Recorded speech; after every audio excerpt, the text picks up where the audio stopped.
On the 3rd of June in Zavala County, Texas, a veterinarian pulled maggots out of the navel of a 3-week-old calf.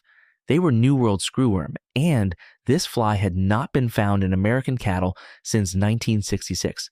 It stayed away for 60 years, and not because it died out. 2,000 miles to the south, where Panama meets Colombia, the United States has been holding a line, and the line is made of flies. 100 million sterile males go up in aircraft every week and come down over the jungle. That line costs about $15 million a year.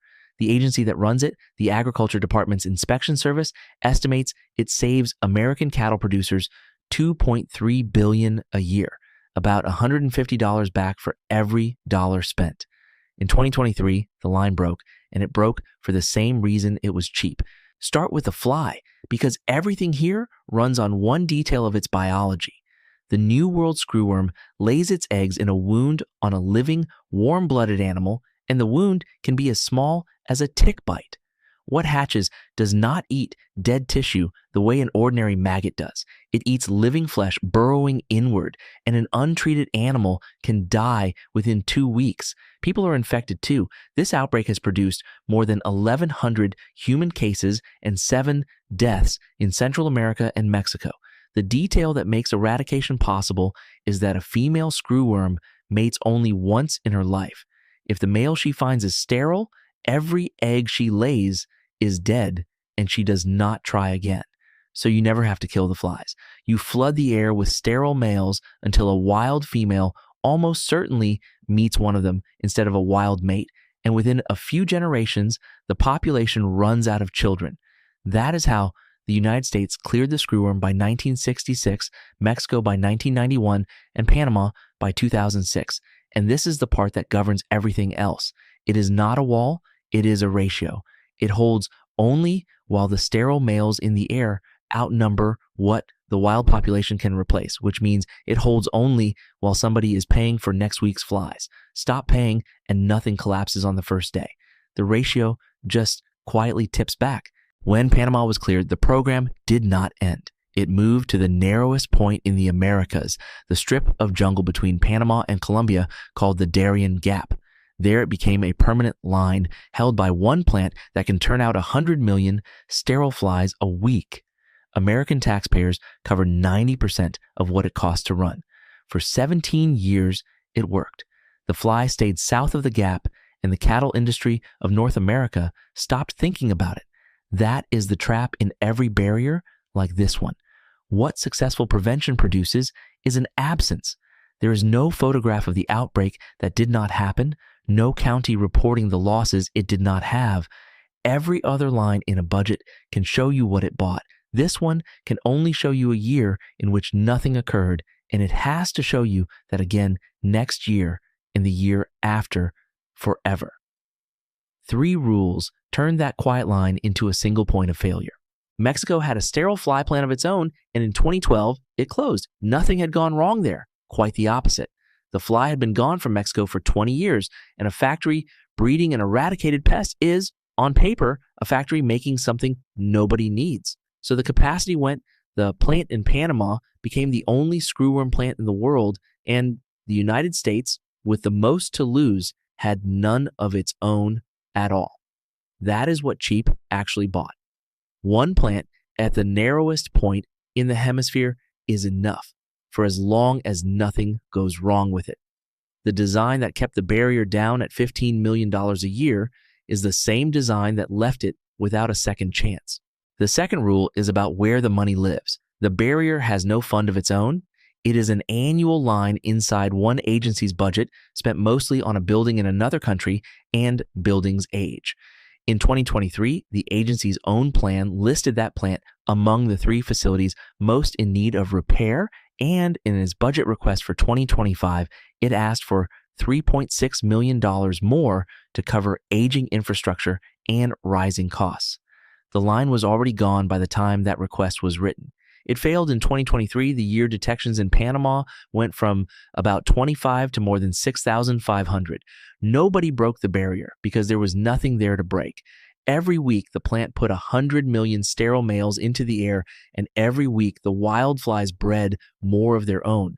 The line holds for as long as the first number is bigger than the second. Supply chains from the pandemic years were still strained. The plant could not lift its output, and in 2023, the second number went past the first. What has been spent since is a different order of number. $110 million of emergency money in 2023, $165 million in 2024, and $21 million of American money toward a converted plant in southern Mexico, where Mexico put in more than the United States did. Texas is now building a plant of its own, announced by the state's governor and the agriculture secretary at $750 million. Set those against $3.6 million for a repair. The request was not too small. It was late, and by the time it was written, the fly was already north of the barrier. Nobody in that story was being foolish. The hundreds of millions could point at an outbreak. The 3.6 million could only point at an outbreak that would not happen if the money was spent. When a barrier like this fails, the only instrument that moves within days is trade, and it has two settings. The border is open to livestock, or it is closed. Since Mexico reported its first case in November 2024, it has been thrown 5 times. The clearest pair came in July 2025. The port at Douglas, Arizona opened on the 7th.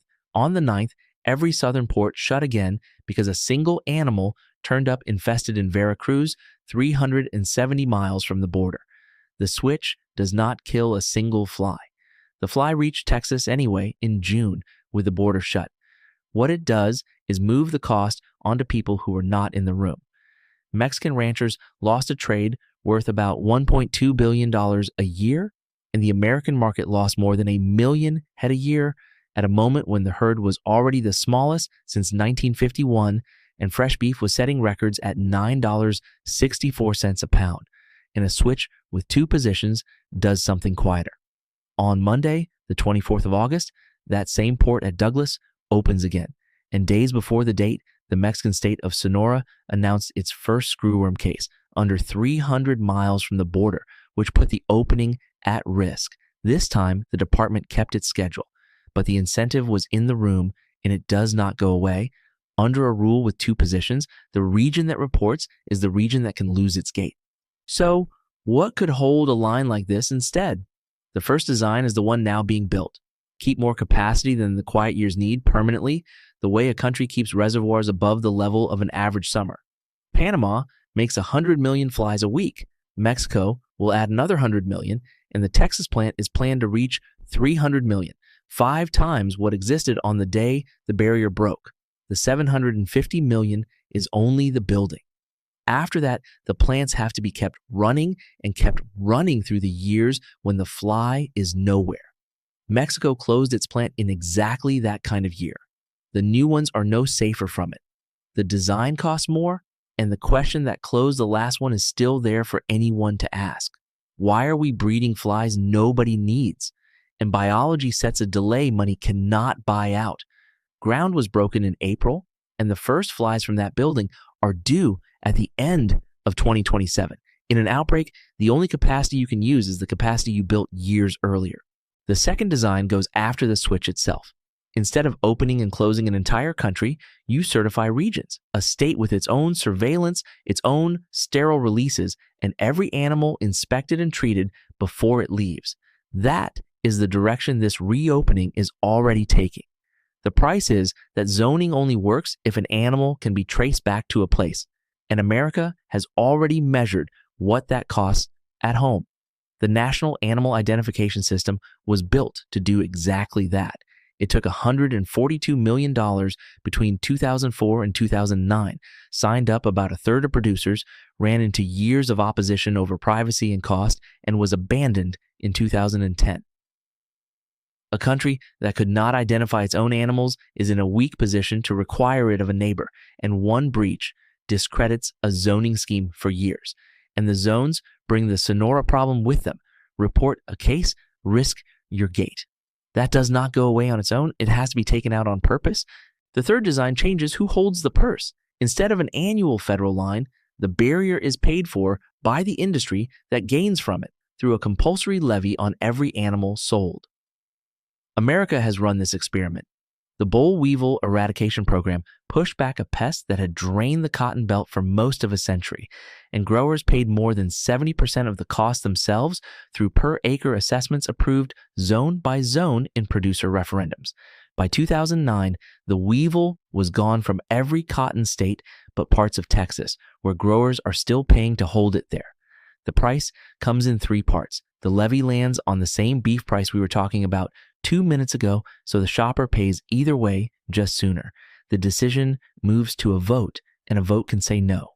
In Northeast Arkansas, growers who did not believe the weevil was costing them anything rejected the program 5 times, and in Alabama, a referendum on higher assessments nearly ended it.